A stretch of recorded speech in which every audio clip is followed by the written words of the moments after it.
তালিকার স্বার্থে তৃণমূল জবাব দাও, জবাব দাও। কোটি টাকার বিদেশি গাড়ি চড়ে কাউন্সিলর, সে কলকাতার নেই, ছোট শহরে। তাহলে এমপি এমএলএ দের কি হবে ভাবুন। বিমানে চড়া হচ্ছে, বিমান কেনার মতো পয়সাও আছে, টাকা কোথায় রাখবে কি করবে ঠিক করতে পারে না। আলমারির মাথায়, খাটের তলায়, আলমারির মধ্যে। শুধু তাই নয়, পার্থবাবু একাধিক ফ্ল্যাট কিনেছিলেন, তার তো কেউ নাই, স্ত্রীও বেঁচে নেই। কার জন্য? টাকা রাখার জন্য। সেই ঘরের দরজা যখন খোলা হলো, গোলাপি গোলাপি লোকের নোটের বান্ডি হু হু করে পড়ছে। এত টাকা গোনা যাচ্ছে না, মেশিন নিয়ে আসা হয়েছে। গুনতে গুনতে কর্মচারী ক্লান্ত, মেশিনও ক্লান্ত, শেষ হচ্ছে না।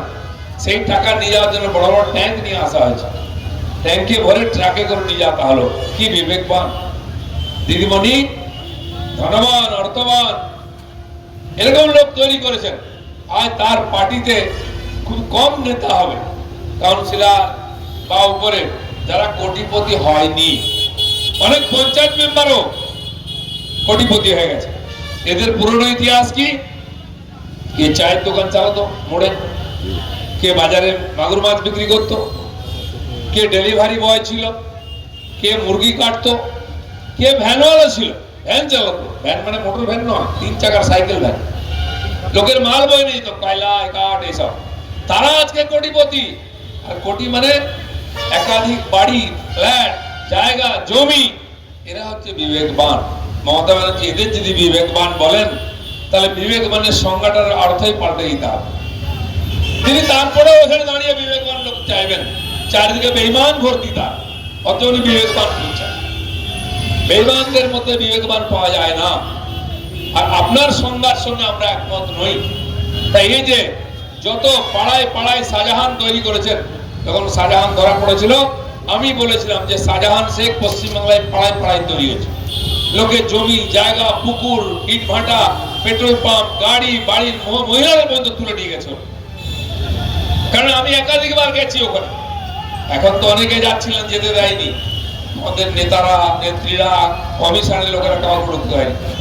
এর আগে আমি বহুবার গেছি সন্দেশখালী, এবং ওই বাজারে দাঁড়িয়ে যখন আমাদের 3 জন কর্মীকে হত্যা করা হয়েছিল, তার বডি পর্যন্ত পায়নি দুজনের। এখন দাঁড়িয়ে বলে এসলাম শাহজাহান শেখকে, তুই মায়ের দুধ খেয়েছিস তো আয়, এরকম চৌরাস্তায় বলেছিলাম। তখন কিছু করার হিম্মত করেনি, পরে সে শের হয়ে গেছিল। খুব বেশি দিনের কথা নয়, 4-5 বছর আগের কথা। সেই শাহজাহান শেখ, সে হচ্ছে পার্টির মুখ। সে, তার বাড়ির লোক, কে পঞ্চায়েত, কে প্রধান, কে জেলা পরিষদ, একচেটিয়া। সরকারি টাকা তার, নদী বাঁধ মেরামতের টাকা তার, পঞ্চায়েতের টাকা তার, 100 দিনের কাজের টাকা তার। আর সেই টাকা দিয়ে কি করেছে? সে মার্কেট তৈরি করেছে, ভাড়া দিয়েছে, পার্ক তৈরি করেছে। ওখানকার গরিব আদিবাসী ভূমিজীদের জমি নিয়ে গিয়ে ইট ভাটা তৈরি করেছে, ভেড়ি তৈরি করেছে মাছের। আর সে আগে কি করত? বাংলাদেশ থেকে এসে অনুপ্রবেশ করে মাছের আড়তে মাছ বিক্রি করত। নিজের দোকান ছিল না, অন্যের দোকানে কাজ করত। সে আজ কত কোটি টাকার, কত 100 কোটি টাকার মালিক কেউ জানে না। আর তার সাগরেদরা কি করত? জমি বাড়ি, টাকা পয়সা লুট করত। আর ওখানকার আদিবাসী মহিলাদেরকে রাত্রেবেলা অফিসে নিয়ে গিয়ে ভর্তি করতো, পিঠে বানাতে নিয়ে যেত। এরকম বিবেকবান মমতা ব্যানার্জি তৈরি করতে পারেন, মোদী পারবেন না। লোকের সর্বস্ব লুট করে, তার সম্মান পর্যন্ত লুট করে নাও, এই বিবেকবান মমতা ব্যানার্জি তৈরি করেছেন। এটাই। তারপরে তিনি বিবেকের কথা বলবেন ধর্মতলায় দাঁড়িয়ে। বাহ, কোন বাংলায় বাস করছি আমরা? 5 বছর চলবে, আবার মোদী জিতে এসে 29 সরকার, বিজেপির নেতৃত্ব সরকার। সেই জন্য মানুষকে বিভ্রান্ত করে, মানুষকে ভয় দেখিয়ে, মানুষ মোদীজির ইমেজ খারাপ করা, বিজেপিকে বদনাম করার চেষ্টা সাময়িকভাবে হয়। আমাদের দেশের মানুষ সিধা সরল, সহজে বিশ্বাস করে নেয়।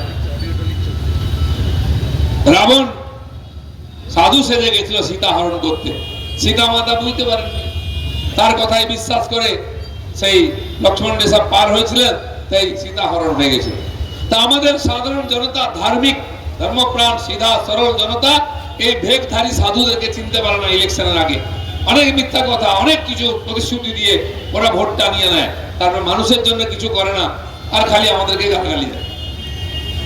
কিন্তু মানুষ কিছু লোক ভুল করে, সবাই ভুল করেনি, তাই এখনো ভোট পার্সেন্টেজ আমাদের বেশি।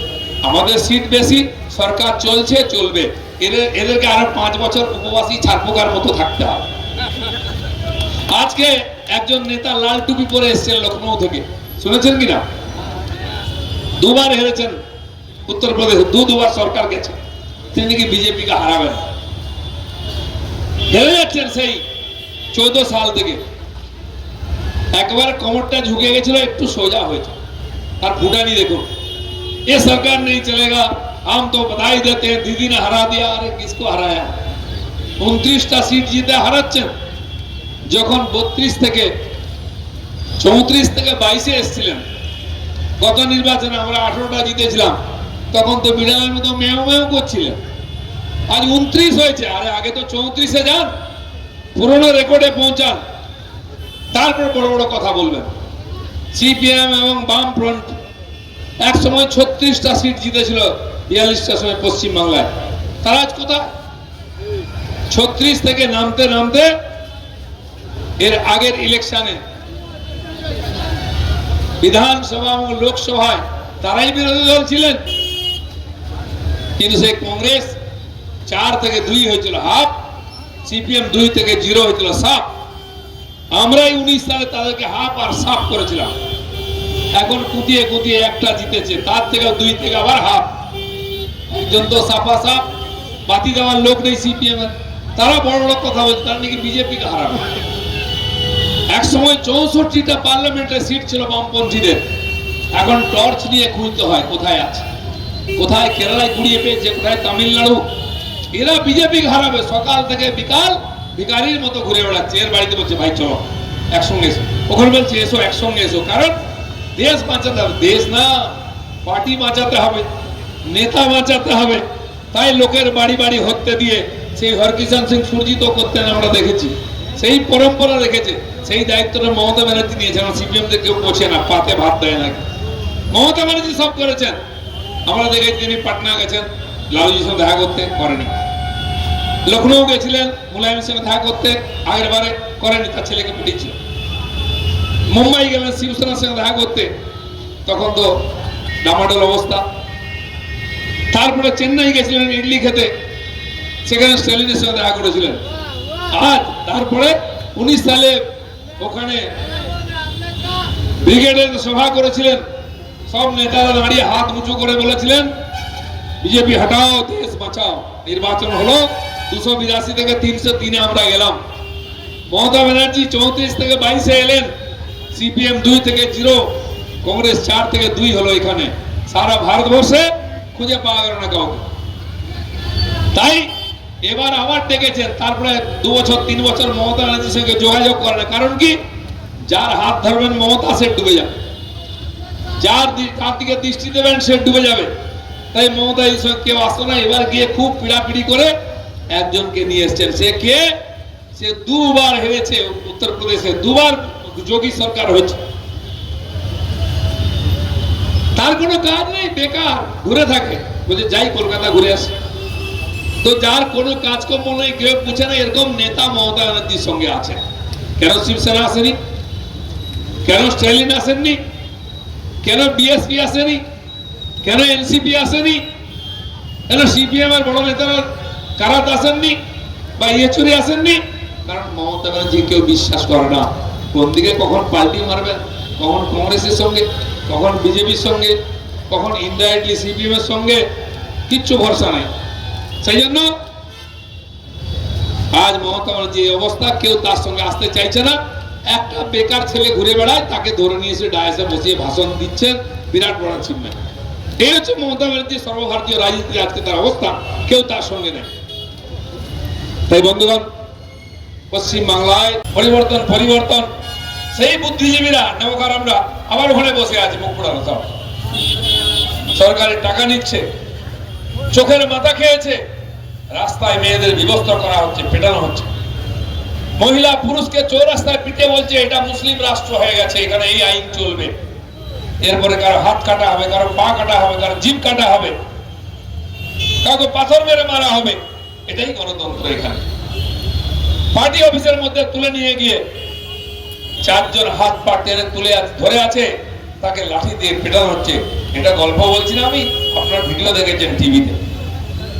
সে কে? নেতা কে? সে খাটাল চালাতো, অন্যের জমি দখল করে আজকে সেইখানে 4 তলা বাড়ি হয়েছে, চকচকে ঝাঁ চকচকে। আমরা যখন বলি গল্প মনে হয়, কিন্তু টিভিতে দেখছেন। যাই হোক, সে বাড়ির গৃহপ্রবেশ হয়নি, এখনো তো গৃহ ছাড়া হতে হয়েছে। তার চেলা, সে বিয়ে করবে ঠিক হয়ে গেছে। বিয়ে কোথায়? ভবানীপুর, অন্য কোথাও হবে না, বাড়ি ওখানে। বিয়ের দিন ঠিক হয়ে গেছে, বিয়ের কনে সেজে গুজে বসে আছে, বর আর আসে না, কারণ পুলিশ বসে আছে, সিবিআই বসে আছে তাকে শ্বশুর বাড়ি দিয়ে যাবো বলে। সে গায়েব হয়ে গেল। তারপরে শুনি ওর বিয়েও হয়েছে, হয়তো কালীঘাটে বিয়েটা হলো, কারণ ওটাই নিরাপদ জায়গা, ওখানে এখন সিবিআই যায়নি।